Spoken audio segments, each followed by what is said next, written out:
Dugang pa ni Saint John Paul II,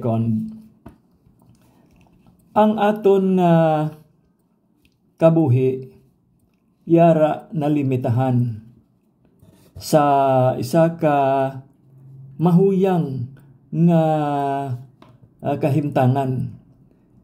Kag kita sa pihak sini may mga pagpanghuna-huna nga bangod kay kita may espiritual nga mga kalag, kita pangibabaw sa anuman nga pagpanghangkat. Kag sa grasya sang Dios kita makaangkon sang pag-ungwad nga amuman ang pabakod sang aton nga karakter. Kag ang panahon nagalipas. Kag ang tawo yara napahamtang sa sina nga panahon. Nagaluntad siya kag madula man. Apang ang pagkabunag niya diri sa kalibutan pakita nga may yara gid paglaom nga nagahatag sa aton sang konsolasyon. Kag ang nagabukas ini amo ang aton nga pagtuo. Kag wala ini nagahatag sang disappointment sa aton. Mabasahan naton ina sa libro sang Romano sa kapitulo 5. Gani kita ginapahamtang sa isa ka perspektibo nga ang final nga pagkabanhaw aton nga masaksihan. Kag sa aton man nga pangabuhi sa matag adlaw may yara gid kita tawhanon nga eksperyensya nga nahigot sa tiempo, sa isa ka gintaipan nga nabase sa immortalidad. Kag ang pag-abot sang aton Ginoo diri sa kalibutan nagpakita nga siya nagluntad sa aton tunga sa mga katawhan, kag siya nangin katulad naton nga isa ka tawo nga amuman ina ang panugod kag mayara man nga katapusan para sa aton Ginoo nga sa diin siya magapakita sang iya nga pagka-Dios sa katawhan. So sa aton nga mga tigulang na si Saint John Paul II nagapakita sa aton sang aton nga pagpanglakaton nga aton dapat ini nga padayunon tubtob sa katapusan. Basahon naton ang yara napahamtang sa libro sang Kaalam sa kapitulo 4 bersikulo 13.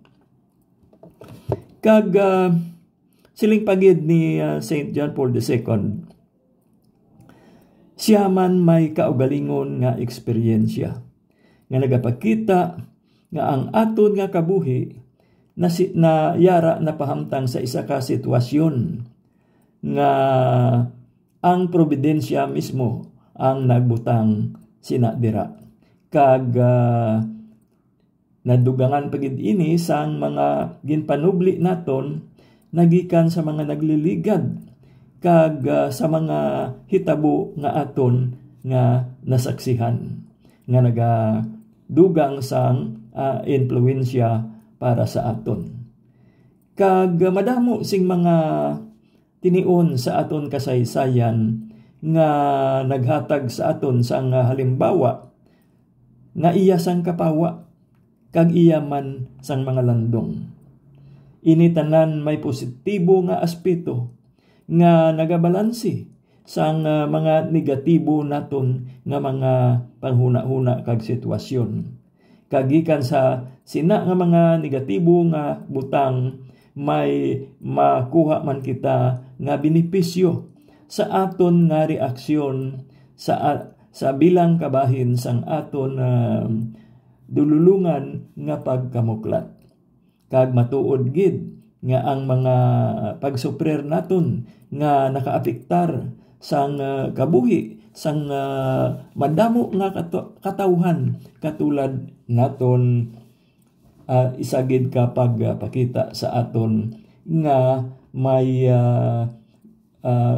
komplikado nga pagpanakayon kita padulong sa isa ka palaaboton sang paglaom.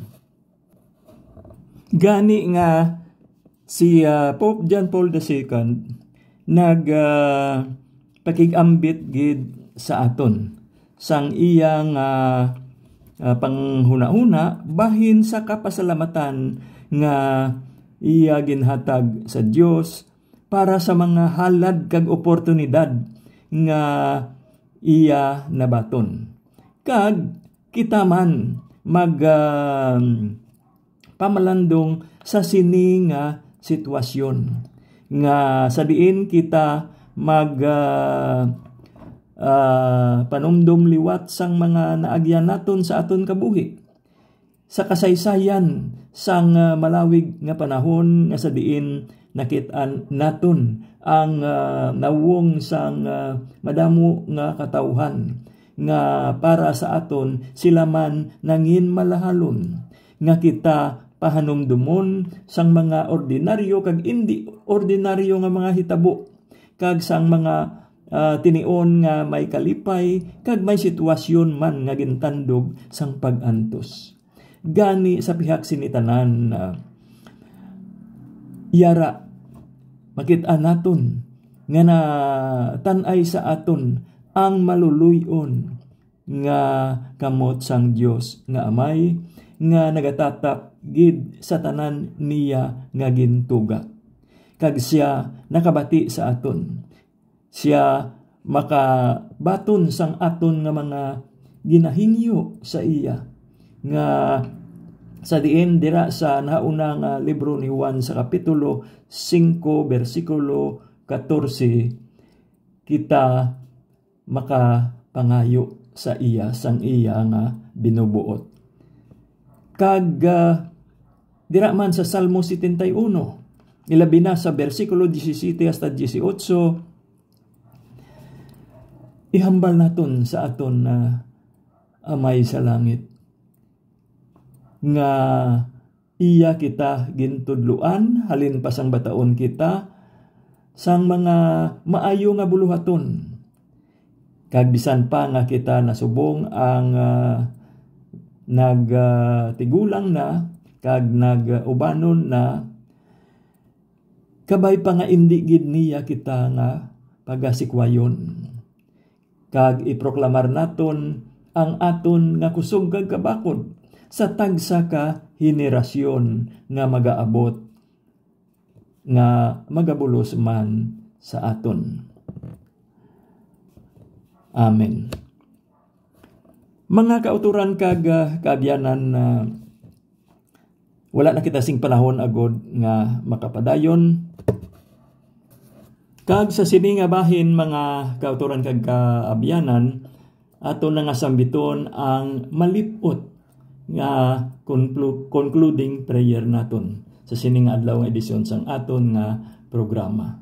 Sa ngalan sang Amay, sang Anak kag sang Espiritu Santo. Amen.